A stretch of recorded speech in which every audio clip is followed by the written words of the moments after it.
Bonjour et bienvenue dans ce webinaire consacré aujourd'hui aux tendances économiques actuelles. Vous le savez, le monde bouge de plus en plus vite. On ne parle plus d'évolution mais de révolution. La révolution digitale, la révolution technologique, l'économie collaborative, l'uberisation de la société. Bref, je vous propose en quelques minutes, une petite demi-heure, de faire le tour de cette évolution, de cette révolution actuelle. Parce qu'une entreprise aujourd'hui doit intégrer ces informations dans sa réflexion stratégique. Une entreprise qui ne bouge pas est une entreprise qui meurt petit à petit. Et vous savez, on parle souvent de la grenouille qu'on plonge dans l'eau chaude et qui se réchappe parce qu'elle réagit par rapport à une température inadaptée. Par contre, si vous la plongez dans l'eau froide et que vous chauffez petit à petit l'eau, elle va mourir parce qu'elle ne se rend pas compte que son environnement change. Et donc je vous propose, en tant que patron, en tant qu'étudiant, en tant que demandeur d'emploi, de prendre en considération ces différents éléments dans votre réflexion. De quoi va-t-on parler? On va parler d'audace et d'innovation, bien entendu. Et puis on fera le tour des 10 tendances stratégiques aujourd'hui, actuelles, en 2018 et pour les 2-3 prochaines années. Ensuite, je vous montrerai une étude de cas, une entreprise qui a pris en considération toutes ces tendances et qui a bien amélioré sa rentabilité grâce à des éléments stratégiques adaptés par rapport à son environnement. Et enfin, on conclura sur comment mettre en place tout ça dans votre entreprise ou pour votre projet si vous êtes étudiant.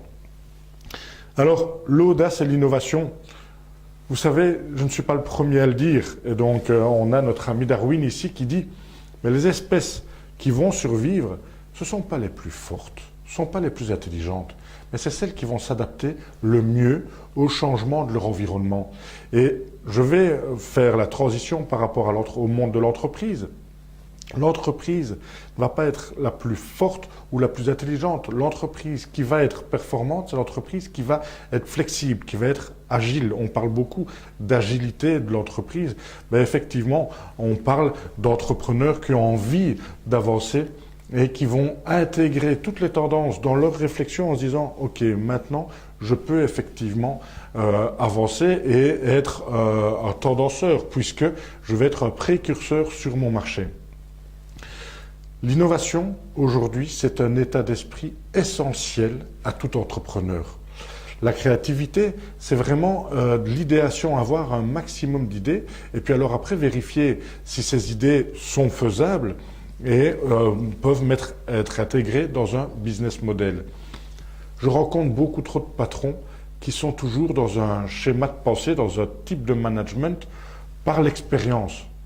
Alors que le manager de demain sera un manager par l'innovation. Et il osera entreprendre de nouvelles choses. Il osera sortir de sa zone de confort. Il osera sortir de son cadre de référence pour effectivement aller explorer des nouveaux secteurs d'activité, des nouveaux produits, des nouvelles technologies. Donc, prenez en considération ce premier élément avant même d'observer les tendances, c'est oser. Oser faire ce que vous n'avez jamais fait jusqu'à aujourd'hui.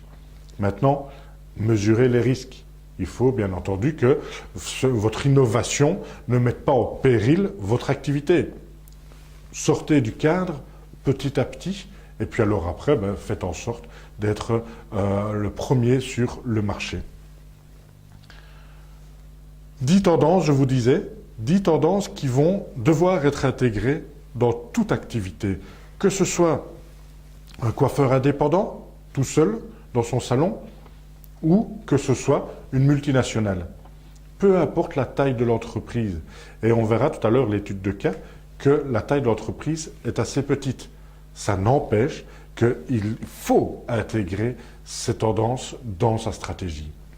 Il n'y a que comme ça, je vous le garantis, que vous pourrez être performant et avoir une activité pérenne, donc une activité durable et rentable, bien entendu.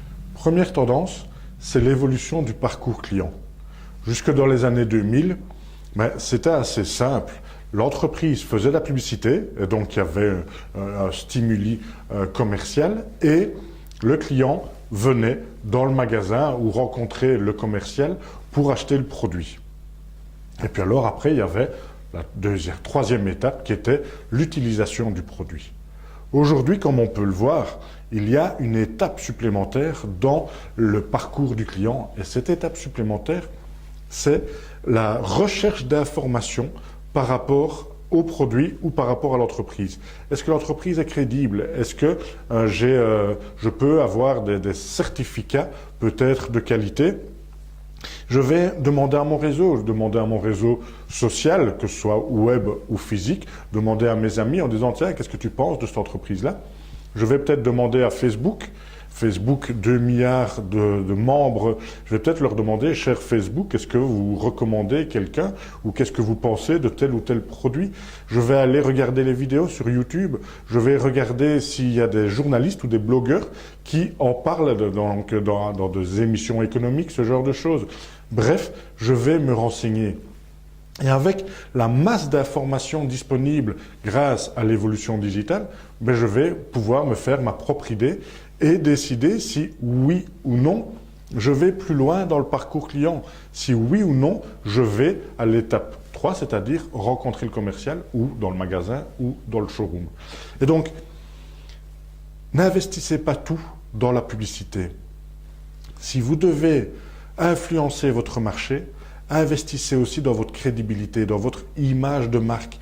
Donc, faites du marketing de contenu, créez du lien, créez une communauté d'ambassadeurs qui va parler de vous en bien.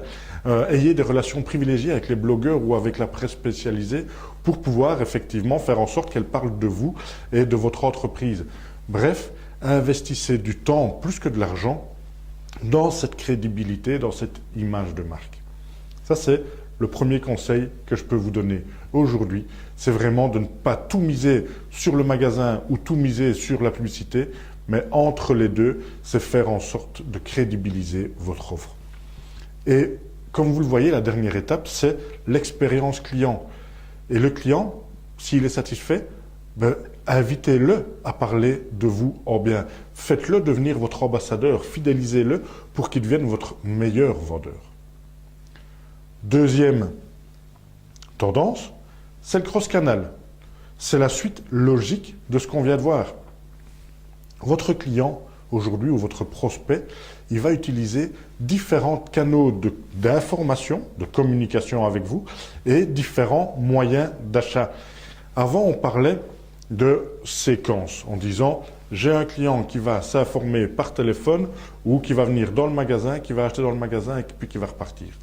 Aujourd'hui, on parle vraiment de cross-canal, donc de différents canaux de communication et d'achat. Et je ne parle pas d'omnicanal. L'omnicanal, c'est quoi? Ça va être différents parcours et les gens vont, les clients, les prospects, vont intégrer un des parcours.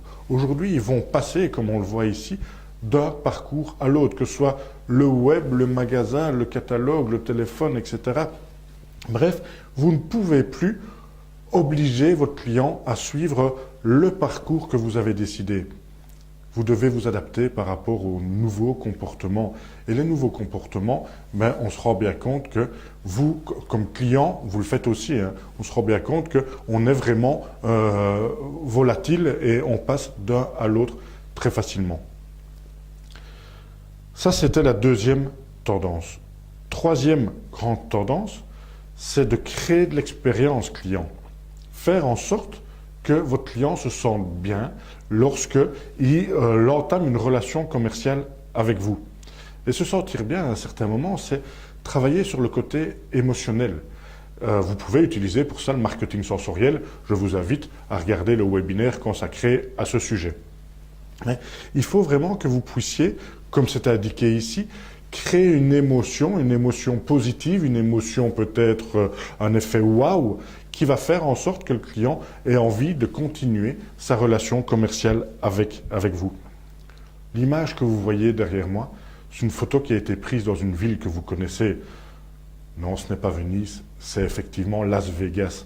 Et donc, Las Vegas, si vous avez eu la chance de visiter cette ville, crée une expérience très forte. En permanence, vous êtes stimulé, tous vos sens sont stimulés pour que vous en gardiez un souvenir impérissable et que vous ayez peut-être envie d'en parler autour de vous. Maintenant, créer une expérience positive, c'est pas nécessairement refaire une ville dans un hôtel comme c'est le cas ici, mais ça peut être une expérience humoristique, une expérience chaleureuse. On parle beaucoup de chaleur ajoutée, effectivement. Une expérience qui va faire vraiment une émotion positive.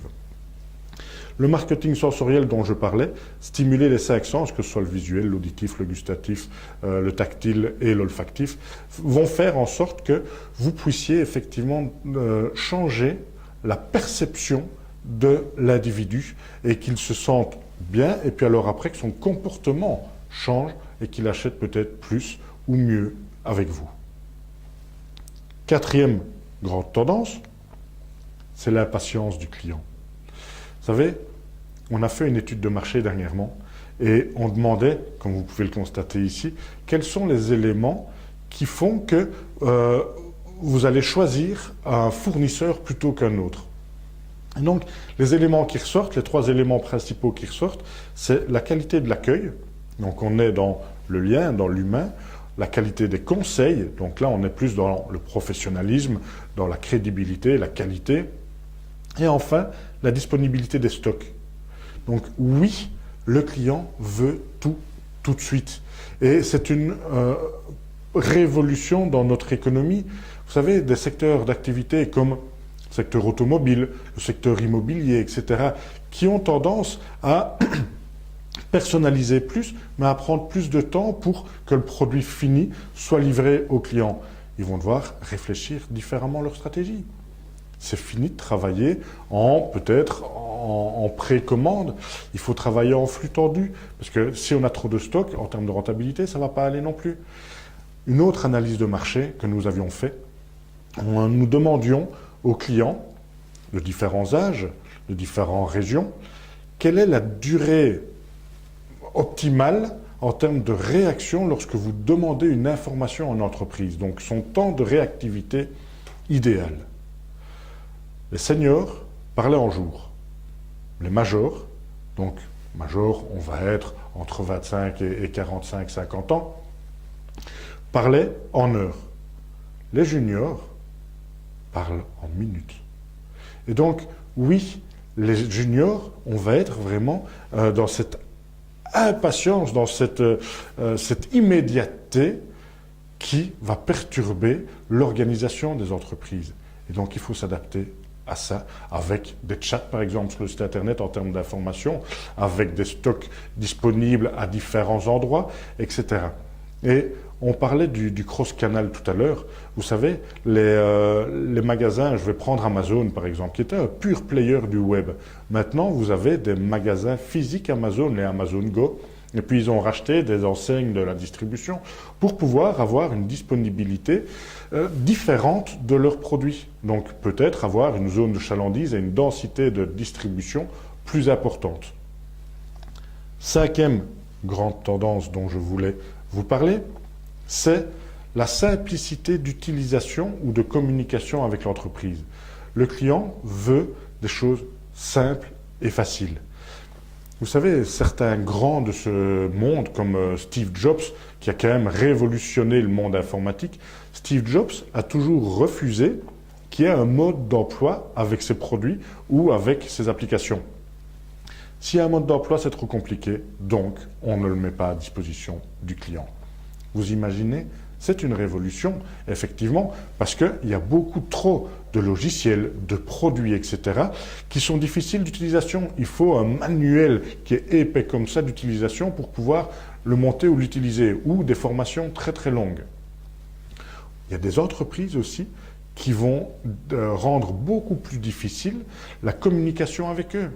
Vous savez, si je dois prendre un rendez-vous avec mon kiné, avec mon dentiste ou avec mon coiffeur, qu'est-ce qu'il faut que je fasse? Il faut que je téléphone. Je n'ai pas toujours la possibilité, pendant les heures d'ouverture, de téléphoner. Ils auraient un agenda partagé sur Internet. Je pourrais prendre un rendez-vous très facilement au moment qui, moi, en tant que patient, en tant que client, me convient. Donc, rendez la vie facile à vos prospects, à vos clients. Je peux vous garantir une rentabilité derrière très très forte parce qu'ils vont rester fidèles chez vous et en plus de ça, ils vont devenir vos ambassadeurs. Vous voyez l'image ici derrière, c'est la Management Academy. C'est une plateforme de diffusion de formations telles que celle-ci. Dans la formation, il y a deux types. Il y a le présentiel et il y a le digital. Et maintenant, il y a un troisième type de formation, ce qu'on appelle le blended learning, c'est-à-dire un mix entre les deux.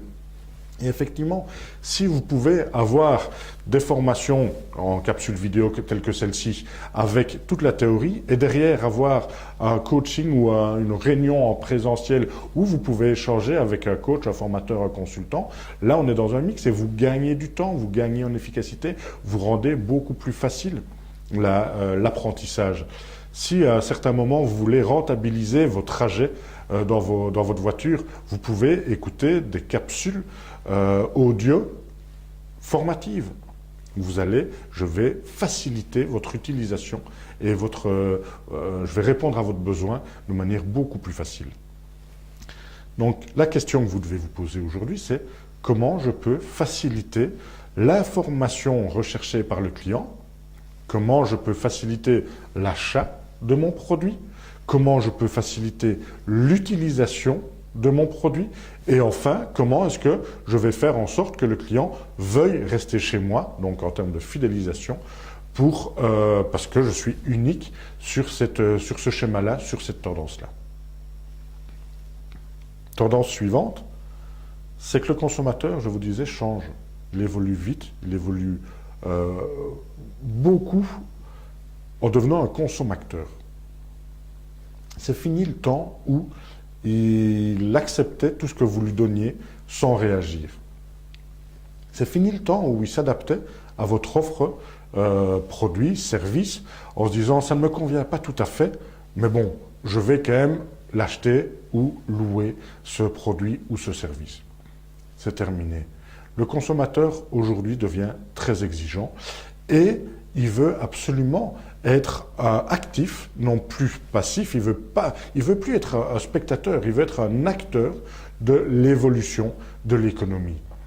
Et si l'offre ne lui convient pas, il la créera lui-même. Le consommateur devient un acteur économique important. Prenons Airbnb, prenons Uber, prenons Nextdoor pour tout ce qui est restauration, etc., etc. Prenons des exemples comme le consommateur n'ayant pas trouvé une offre adaptée, répondant parfaitement à ses besoins, l'a créée. Ça devient compliqué. Mais ça, non.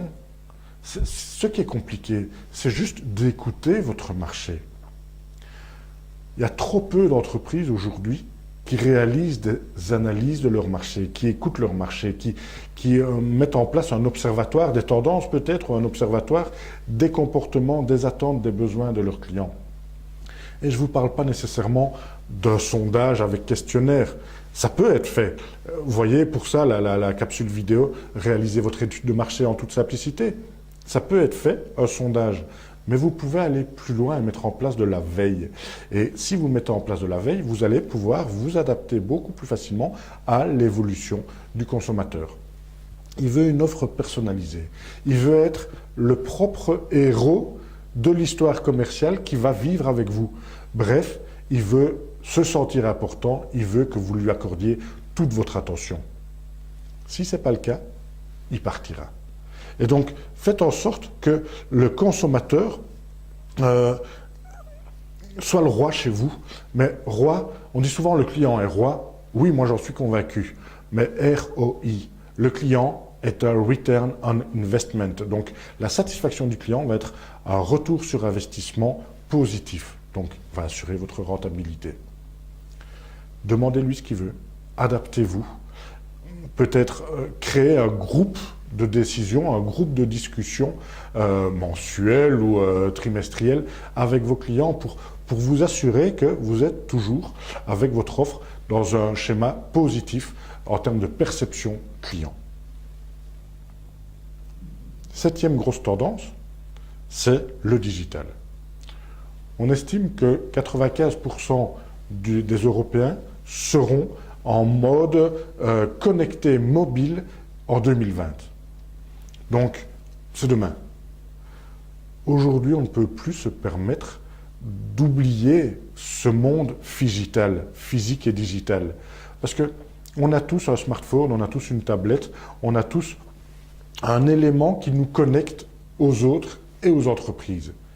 Si vous avez un restaurant et que je ne parviens pas à trouver votre adresse, à trouver vos horaires d'ouverture, si je ne parviens pas peut-être à vous téléphoner facilement, parce que vous n'avez pas pris la place sur le web. Vous vous dites, oh, le bouche à oreille physique est bien suffisant. Vous allez perdre des clients. Vous savez, aujourd'hui, on a ce mode Atawad, c'est-à-dire connecté tout le temps, partout et avec différents supports, différents outils, smartphones, tablettes, ordinateurs. S'il vous plaît, prenez en considération que la digitalisation de votre entreprise est primordiale aujourd'hui. J'irai même plus loin. Beaucoup d'entreprises me disent « Oh mais moi, rassure-toi, je suis digitalisé, j'ai un site internet et j'ai une page sur les réseaux sociaux. » L'utilisation des tablettes et smartphones pour aller sur internet, pour se connecter, a dépassé l'utilisation des ordinateurs fixes. Et donc, j'ai envie de dire aux entreprises, n'ayez pas un site internet que vous allez rendre responsive pour l'utilisation des tablettes. Ayez un site qui soit adapté au smartphone et rendez-le peut-être plus complet pour l'utilisation sur les ordinateurs fixes. Donc c'est vraiment une révolution de votre manière de penser. Mais dans le digital, il y a aussi tout ce qui est objet connecté. Avec votre smartphone, vous allez pouvoir gérer des caméras, vous allez pouvoir gérer la température chez vous, vous allez pouvoir gérer l'ouverture de portes, etc.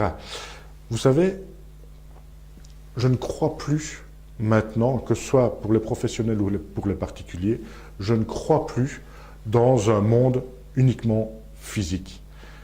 Mais ne me faites pas dire ce que je n'ai pas dit. Je ne veux pas que vous misiez en tant qu'entrepreneur, en tant qu'étudiant, que vous misiez tout sur le digital. Je vous l'ai dit, les pure players ont créé maintenant, ont intégré le monde physique. On parle d'un monde digital. Et donc, il n'y a plus de monde. J'entends encore parfois le monde virtuel et le monde réel. Il n'y a rien de plus faux. Aujourd'hui, on est dans un monde mixte et il faut utiliser les outils au mieux pour votre performance, pour améliorer votre performance. Vous savez, il y a deux dimensions qui sont très très importantes dans votre stratégie. C'est quel est l'effort que vous fournissez, l'effort humain, l'effort financier, etc. Et quel est le résultat que vous en avez. La technologie, le digital, permettent de diminuer l'effort et d'augmenter le résultat. Je vais prendre un exemple. On parlait juste à l'instant des sondages. Un institut de sondage qui ne fonctionne encore que en face à face, avec des enquêteurs qui vont dans la rue, etc., pour aller interviewer les passants sur différents sujets d'actualité, c'est des instituts qui fournissent énormément d'efforts pour peu de résultats. Et donc là aussi, on est dans un mix. Oui, il va y avoir des enquêteurs en face à face, mais il va aussi avoir des sondages en ligne, etc. Donc on va avoir un mix qui va faire que je vais pouvoir beaucoup plus facilement interviewer beaucoup plus de monde. Dans les années 80, dans les années 90, on voyait des échantillons qui dépassaient rarement les 1500, 2000 personnes. Aujourd'hui, on voit des échantillons de 8000, 10 000, 15 000 personnes assez fréquemment. Pourquoi? Parce qu'on a utilisé ce monde digital dans le monde physique. Huitième grande tendance, je vous en ai déjà parlé, en termes d'expérience client, c'est la chaleur ajoutée. On parle du digital, c'est super. On parle du web, on parle d'une économie basée sur le prix, etc. Non. Une tendance très forte aujourd'hui, c'est créer du lien. C'est revenir aux sources et donc revenir dans les conversations, dans le dialogue, dans l'humain, dans l'émotion qu'on peut avoir à rencontrer un commercial, un vendeur, un patron qui va nous expliquer sa passion et qui va nous raconter ce qu'il veut avec son entreprise, comment il veut répondre aux besoins du marché avec son produit ou avec son service. N'oubliez pas, complétez la valeur ajoutée par la chaleur ajoutée. C'est vraiment un mix gagnant. Ne misez pas tout sur la technologie, ne misez pas tout sur les spécificités de votre produit ou votre service en disant « mon produit est d'une qualité extraordinaire, c'est le meilleur sur le marché, donc je vais être très rentable ».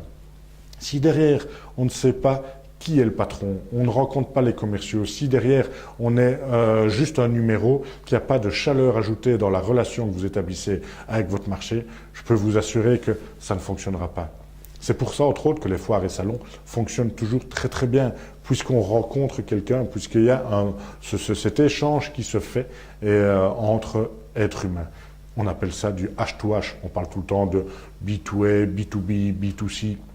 Mais parlons d'humain à humain. Je pense que ça vaut la peine d'intégrer ça dans votre réflexion stratégique et dans votre manière de travailler avec vos marchés. Neuvième grande tendance, l'économie locale. Alors, ça vient d'où? On parle beaucoup d'économie globale avec le web, on parle beaucoup d'économie locale avec les artisans de ma région, etc. Mais, vous savez, l'économie, elle est dans un schéma international de mondialisation, très important. Vous avez tous déjà acheté sur les grands sites Internet qui vendent des millions et des millions de produits, mais vous avez tous déjà aussi acheté chez le petit artisan de votre quartier ou de votre ville. C'est ça qui fait effectivement cette économie locale. On est soumis à une tentation d'achat mondial, mais on va privilégier ce côté, effectivement, proximité. Et donc, une entreprise, comment est-ce qu'elle doit réagir par rapport à ça? Elle doit effectivement se faire connaître du maximum de personnes dans ce schéma de globalité, mais elle doit intégrer les dimensions culturelles, sociales, économiques de la région. Elle doit ouvrir peut-être un bureau dans chaque région qu'elle vise stratégiquement en termes de ciblage. Et donc, n'hésitez pas à réfléchir en disant où est-ce qu'on peut me trouver et comment je vais, moi, m'adapter pour faire partie de l'économie locale. Avec un bureau, avec un magasin, avec des spécificités produits. Et votre produit va être adapté, bien entendu, par rapport à la spécificité de la région dans laquelle vous allez vous intégrer. Peut-être avec des partenariats de locaux et donc créer du lien en termes de partenaires, créer une offre globale avec différents intervenants, dont des intervenants locaux. Dixième et dernière tendance, la perception satisfaction-prix. Oui, je dis bien satisfaction-prix et pas qualité-prix. La qualité, c'est juste une perception de valeur. Donc la qualité va dépendre de quoi? Du besoin, de l'attente, de l'envie de votre client, de votre prospect. C'est ça, cette perception qualitative. Et donc, elle va être très différente d'une personne à l'autre ou d'un moment à l'autre.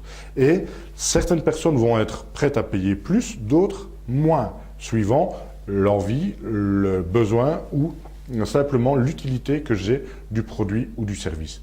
Et donc, réfléchissez non pas en termes de prix de vente lié au prix de revient, mais de prix de vente lié à ce prix psychologique acceptable par rapport à votre marché. Ce prix psychologique sera différent d'un profil à l'autre. Donc oui, vous pouvez avoir différents prix de vente suivant votre zone de chalandise, suivant votre réseau de distribution ou suivant une offre incomparable à une autre. Donc, posez-vous la question, comment est-ce que je peux améliorer cette perception de gestion du budget de mon client? Votre client, il veut gérer son budget en bon père de famille. Il veut avoir un maximum de retour par rapport à son investissement. Et donc, proposez-lui un maximum de retour de part de la location, de part du deuxième main, de part du troc, du prêt, ce genre de choses. Donc, réfléchissez en disant comment est-ce que je peux améliorer ma relation avec le client et augmenter la perception de valeur de mon produit ou de mon service. 10 tendances à intégrer dans votre stratégie, et ces 10 tendances, il va falloir effectivement que vous les preniez en considération, telles que l'entreprise que je vais prendre ici comme étude de cas, qui est une petite entreprise qui a pris en considération toutes les tendances du marché par rapport à son marché et son marché, c'est quoi? C'est le voyage et le tourisme, et qui a réussi à, en 2 ans, avoir l'award, on voit ici Olivier Delmé entre ces charmantes dames, à avoir l'award de la meilleure agence de voyage au Grand-Duché de Luxembourg. En 2 ans seulement, parce qu'ils ont intégré tous ces éléments-là en termes de digitalisation, en termes de personnalisation de l'offre, en termes de différenciation par rapport aux concurrents, en termes de chaleur ajoutée, bref, tous les éléments dont je viens de vous parler cette demi-heure, ils l'ont intégré dans leur stratégie. Ça amène beaucoup de succès, ça amène de la rentabilité, ça amène de la performance. Et donc, je le répète, la stratégie, ce n'est pas uniquement réservé aux grosses entreprises. Quelle que soit la taille de votre entreprise ou de votre projet, tout seul, à 10, à 100, à 5000, il faut que vous puissiez assurer cette flexibilité, cette agilité et mettre en place dans votre entreprise l'évolution, la révolution de votre environnement, donc comment le monde évolue autour de vous. Pour terminer, je vous donnerai juste quelques conseils. C'est d'être curieux en permanence. C'est de continuer à vouloir apprendre, à vouloir vous informer par rapport à ce qui se passe autour de vous, à vouloir apprendre à utiliser les nouvelles technologies. C'est oser. J'ai commencé cette vidéo en vous parlant d'audace. Osez vous remettre en question.